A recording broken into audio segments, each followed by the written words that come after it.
नमस्कार विद्यार्थी मित्रांनो, वेणुताई चव्हाण कॉलेज इयत्ता 12वी चिटणीसांची कार्यपद्धती या पाठ्यपुस्तकातील आपण 5वा टॉपिक ठेवी हा पाहत आहोत. ह्याला इंग्रजीमध्ये डिपॉझिट असं म्हटलं जातं. आता ठेवी म्हणजे काय, तर आपण जसं बँकेमध्ये जाऊन काय करतो, आपले पैसे 1 वर्षासाठी 2 वर्षांसाठी काय करत असतो, फिक्स्ड डिपॉझिट म्हणून करून ठेवत असतो. म्हणजे ते वर्षभर आपण पैसे वापरत नाहीत, मात्र त्याच्यावर आपल्याला काय होतं, मुदत संपल्यानंतर मुद्दल आणि त्याच्यावर व्याज आपल्याला मिळतं. तसंच कंपनीसुद्धा काय करते, जनतेकडून किंवा खाजगीरित्या दोन्ही पद्धतीनं जनतेकडून भांडवल गोळा करण्यासाठीचा हा एक मार्ग आहे. यामध्ये हा एक कर्जाऊ भांडवल उभारणीचा मार्ग आहे. आपण दुसरा टॉपिक बघितला होता की त्याच्यात वित्त उभारणीचे स्रोत, त्यामध्ये मालकीचे भांडवल आणि कर्जाऊ भांडवल. तर त्या कर्जाऊ भांडवलामध्ये हा ठेवी हा एक प्रकार आहे की कंपनी काय करते की आपण कर्जाऊ भांडवल, पण हा कसा आहे, अल्प मुदतीचा एक भांडवल उभारणीचा स्रोत आहे. म्हणजे आपण दुसऱ्या टॉपिकमध्ये आणि बघितलं होतं की कमीत कमी आपण 6 महिने ठेवी स्वीकारू शकतो आणि जास्तीत जास्त 36 महिने. 36 म्हणजे किती झाले, 12×36 3 वर्ष आपण या ठेवी स्वीकारू शकतो. म्हणजे हे अल्प मुदतीचं झालं. जसं कर्ज रोखे मागच्या वेळेला आपण बघितलं, कर्ज रोखे आपण 10 वर्षापर्यंत, तसेच RBIच्या तरतुदी पूर्तता केलेल्या कंपन्यासुद्धा 30 वर्षापर्यंत दीर्घ मुदतीचे कर्जरोखे काय करू शकतात, स्वीकारू शकतात किंवा कर्जरोख्यांची विक्री करू शकतात. मग ते दीर्घ मुदतीचं स्रोत आहे. तर ठेवी हा कसा झाला, अल्प मुदतीचा स्रोत झाला. तर यामध्ये काय केलं जातं बघा, जनता व सभासदांकडून ठेव स्वरूपात रक्कम स्वीकारली जाते. आता जनतेकडून जेव्हा कंपनी ठेव स्वीकारते तेव्हा ती सार्वजनिक पद्धत झाली आणि सभासदांकडून ठेव स्वीकारते तेव्हा ती खाजगी पद्धतीनं काय केली जाते, ठेवींची स्वीकार करते. त्यानंतर भांडवल उभारणीचा हा अत्यंत स्वस्त असा मार्ग आहे. जेव्हा भाग भांडवल आपल्याला किंवा भागांची विक्री करायची असते तेव्हा मोठमोठ्या प्रोसेसमधून आपल्याला जायला लागतं की आपण सुरुवातीला बघा कंपनीच्या 4 अवस्था आहेत, त्याचसुद्धा शिकलेलो आहोत. मग त्या 4 अवस्थांसाठी प्राथमिक खर्चसुद्धा तेवढाच येतो. परंतु जेवढा भाग विक्रीला किंवा कर्जरोख्यांना म्हणजे माहितीपत्रक छापणे, जाहिरात करणे, आपल्याला प्रत्येक प्रत सेबीकडं पाठवणे किंवा निबंध अधिकारी आहेत त्यांना पाठवणे, ह्या प्रकारचा खर्च आपल्याला येत असतो. प्रत्येक सभासदांना पत्र पाठवणे. पण इथं काय होतं बघा की हा आम जनतेकडून आपण काय करत असतो, ठेवी स्वीकारत असतो. हा अल्पमुदतीचा, म्हणजे या ठेवींचा स्वीकार जेव्हा आपण करतो तो खेळत्या भांडवलासाठी आपण याचा काय करत असतो, वापर करत असतो. आता अल्पमुदतीचा स्वीकारसुद्धा आपण बघितलं की किती, कमीत कमी 6 महिने आणि जास्तीत जास्त 36 महिन्यापर्यंत आपण ह्या ठेवी स्वीकारू शकतो. त्यानंतर ठेवींची स्वीकृती. मग ठेवींची स्वीकृती काही कंपन्यांना करता येत नाही. मग कोणत्या कंपन्यांना, तर बँकिंग कंपनी. म्हणजे जी कंपनी बँकेसारखी आहे किंवा जी बँक आहे त्यांना ठेवीचा स्वीकार करता येत नाही.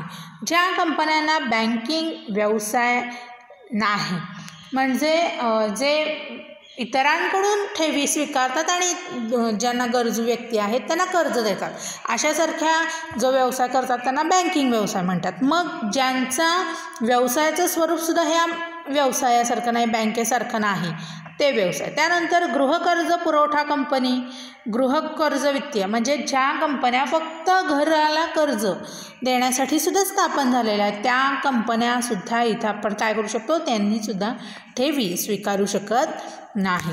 त्यानंतर सरकारद्वारे निश्चित केलेली इतर कोणतीही कंपनी, यामध्ये कोणती कंपनी आहे, तर कंपनी कायदा 2013 कलम 73 ते 76 नुसार जी कोणती कंपनी आहे त्यानंतर कंपनी ठेवी स्वीकृती नियम 2014, ठेवी स्वीकारण्याबाबत रिझर्व्ह बँक ऑफ इंडियाने निर्देशित केलेल्या अधिकृत सूचना यातील तरतुदींची पूर्तता करून आपल्याला ठेवी स्वीकारता येतात. मग आपण बघा कर्जरोख्यांच्या ह्याच्यात सुद्धा सेबीच्या आपल्याला तरतुदी होत्या, कंपनी कायद्याच्या तरतुदी होत्या कर्जरोख्याविषयीच्या. तसंच कंपनी कायद्यामध्ये ठेवीच्या सुद्धा आपल्याला काय दिलेल्या आहेत, तरतुदी दिल्या.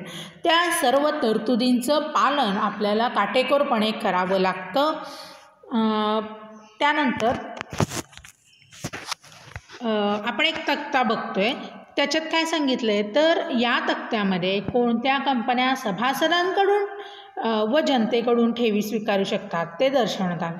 मग सभासदांकडून ते कोणत्या पद्धतीनं किंवा कोणत्या ठेवी स्वीकारू शकतात तर इथं आपल्याला दिसते 2 भाग केलेले. सभासदांकडून ठेवी ज्या आहेत त्या खाजगी कंपनी.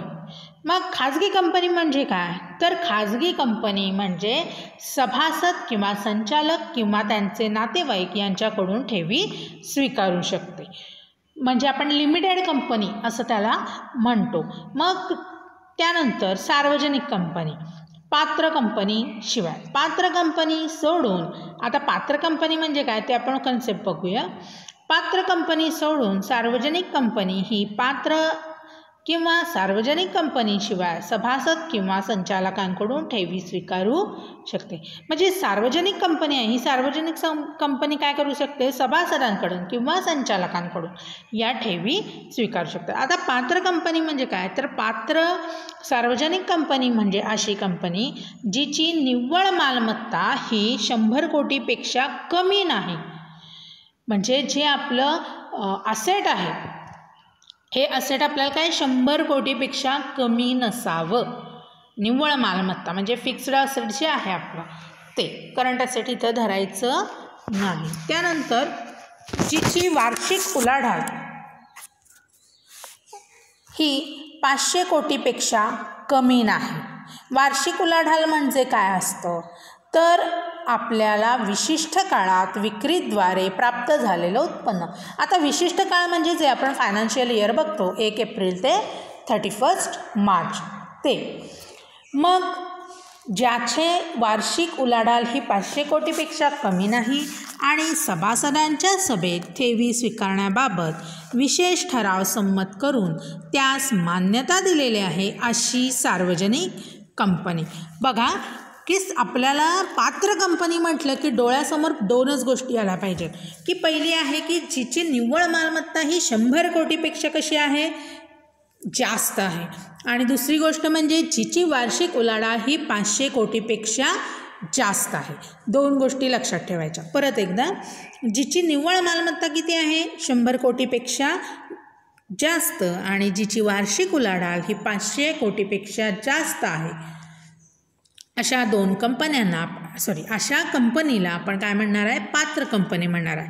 आणि काय बघा, सभासदांच्या सभेत जेव्हा आपल्याला ठेवी स्वीकारायच्या आहेत तेव्हा आपल्याला विशेष ठराव संमत करून त्यास मान्यता द्यावी लागते. आता निव्वळ किंमत म्हणजे काय असतं तर निव्वळ किंमत म्हणजे वसूल भांडवल अधिक मुक्त राखीव निधी. आता काल आपण बघितलं होतं वसूल भांडवल म्हणजे काय, 100 रुपयाचा भाग आहे परंतु कंपनीनं 50% त्यातले पैसे मागवलेत म्हणजे 50 रुपयेच मागवलेत म्हणजेच ते काय झालं, वसूल भाग भांडवल झालं.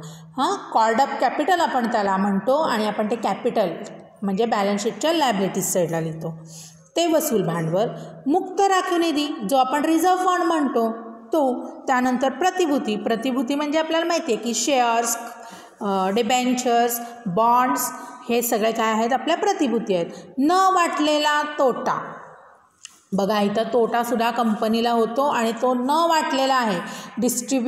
अनडिस्ट्रीब्युटेड लॉस त्याला आपण म्हणणार आहे. त्यानंतर अनपेक्षित खर्च, न वजा केलेले किरकोळ खर्च म्हणजे जे आपण प्रॉफिट अँड लॉसला लिहितो ते खर्च काय केलेले आहेत, वजा केलेले नाहीत असे खर्च. हे सगळं मिळून आपण काय म्हणणार आहे, निव्वळ किंमत त्याला असं म्हणणार आहोत. त्यानंतर पुढचा भाग, ठेवीची स्वीकृतीच्या नूतनीकरणात खाजगी कंपनी सभासद जे आहेत आपण बघितलं की ते इथे एक चित्र दिसतं आपल्याला. Private limited and public limited जे आहेत त्याला आपण खाजगी कंपनी असं म्हणणार आहोत.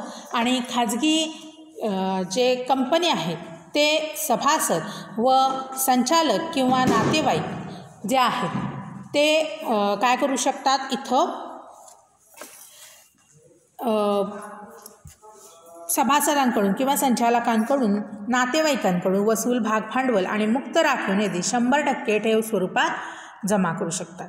तसंच कंपनी कायद्यात नमूद केल्यानुसार काही खाजगी कंपन्यांना वसूल भाग भांडवल व मुक्त राखीव निधीच्या 100% पेक्षा जास्त ठेव स्वीकारता येते.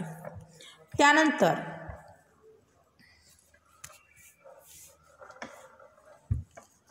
आता आपण मगाशीच बघितलं की पात्र कंपनी म्हणजे काय, जिची निव्वळ मालमत्ता ही 100 कोटीपेक्षा जास्त आहे, जिचं वार्षिक उलाढाल 500 कोटीपेक्षा जास्त आहे आणि सभासदांच्या सभेत ठेवी स्वीकारण्याबाबत ती विशेष ठराव संमत करते. अशा प्रकारे आज आपण ठेवी याविषयी त्याची प्रस्तावना बघितली.